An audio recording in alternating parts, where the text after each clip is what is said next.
Do you think gamification works? Depending on the person, right? Whether they're intrinsically motivated to do a thing or they're not, or what have you observed? Yeah, so the answer to your question is yes and no, depending on like the motivation. For example, let's look at just everyone does leaderboards, right?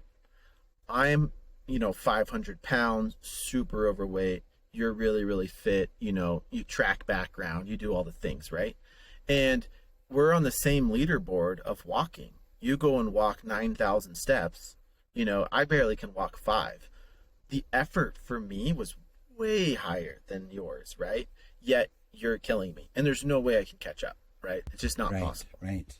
So I think that when people who don't understand gamification put gamification into apps, it's usually done very poorly. So I think the majority of people do it very wrong, right? Like you mentioned, like how much those guys who don't study, like I wasn't a studier in high school. And so like, what would it have taken? What would have been the incentive structure? Like James Bond was a big deal, right? The video game. Like they didn't do skins back then, but let's assume they did. It was like, oh, if I did my homework, like, which I never did, then I got a new skin in Bond that was like only to those people who never do homework. Like that would be kind of cool. Like we'll take Fortnite today, right? There's got to be something else that's really, which I'm motivated by, which is why we went down this path of games. Like most games, even if it's a small game, like you still want a treasure chest of some sort. Right. So that we were like, well, what if you could just get a treasure chest by walking 500 steps? And for you, I know you walk 9,000, so that's not hard for you. So why don't I make it 10,000? It's the same incentive reward and almost the same nudge. Right. No, that's interesting.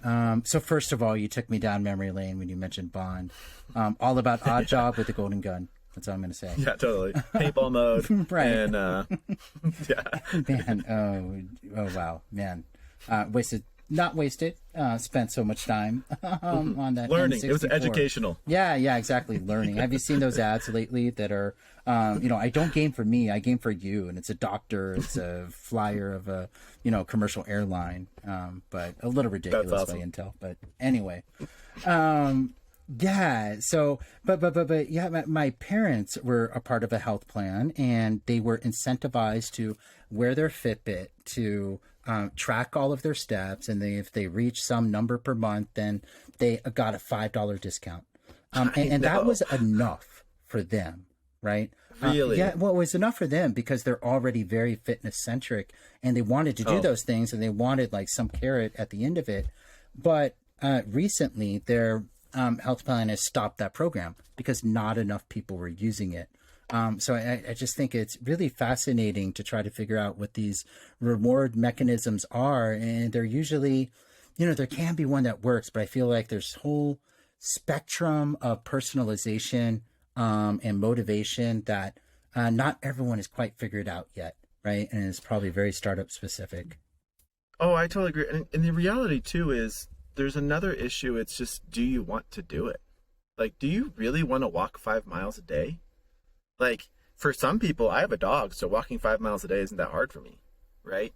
But for someone who is sedentary, like walking to the refrigerator when your feet hurt is a task. That is a thing. Like, my dad has some issues, and like to get him just to do his laundry on his own, $1,000 wouldn't be enough of a reward. Right. So it's like the money, and they've proven this time and time again, money is not a motivator for 99% of people. So like, you got to find something else that fits where they're at. And I think that that's the hard part.